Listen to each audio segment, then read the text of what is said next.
Gen Z आन्दोलनको प्रतिवेदन बालुवाटारले लुकायो। प्रधानमन्त्री र रवि बीच गोप्य भेटवार्ता भएको खुलासा। अन्तरिम सरकारको नियतमाथि अहिले गम्भीर प्रश्न उठेको छ। 19 दिनदेखि जेनजी आन्दोलनको प्रतिवेदन बालुवाटारको दराजभित्र किन लुकाइएको छ? त्यो प्रतिवेदनभित्र के छ? आम नागरिकले पढ्न पाउनुपर्छ। तर सरकारले प्रतिवेदन लुकाएपछि ठूलै आशंका पनि उठेको छ।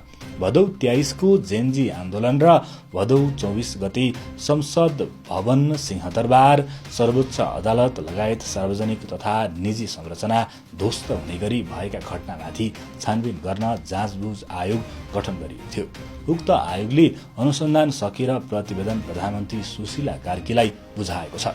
दोषी को हुन्, कसलाई कारबाही गर्ने सबै प्रतिवेदनमा किटान गरिएको छ। तर प्रधानमन्त्री कार्कीले प्रतिवेदन किन लुकाइन् भन्ने प्रश्न उठेको छ। खासमा भदौ 24 गतेको घटनामा सरकारी संरचना जलाउने दर्जन भन्दा बढीलाई रासोपाले सांसद बनाएको छ। यदि प्रतिवेदन सार्वजनिक भए रासोपाका सांसदको पद जाने जोखिम छ। त्यसैले प्रतिवेदन लुकाएको आरोप पुराना दलले लगाइरहेका छन्। यसैबीच प्रधानमन्त्री कार्की र राष्ट्रिय स्वतन्त्र पार्टी रासोपाका सभापति रवि लामिछाने बीच गोप्य भेटवार्ता भएको खुलेको छ।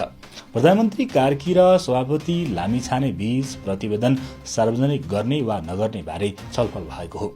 तर उनीहरू निष्कर्षमा भने पुग्न सकेनन्। तर यसरी प्रतिवेदन लुकाउनु अन्याय देखिन्छ। तत्काल अन्तरिम सरकारले प्रतिवेदन सार्वजनिक गर्नुपर्छ। दोषीहरूमाथि कारबाहीको डण्डा चलाउनु आवश्यक छ। नत्र देश फेरि संकटतर्फ धकेलिन सक्छ।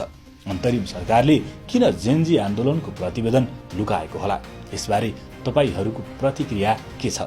आफ्नो प्रतिक्रिया कमेन्ट गर्नुहोला।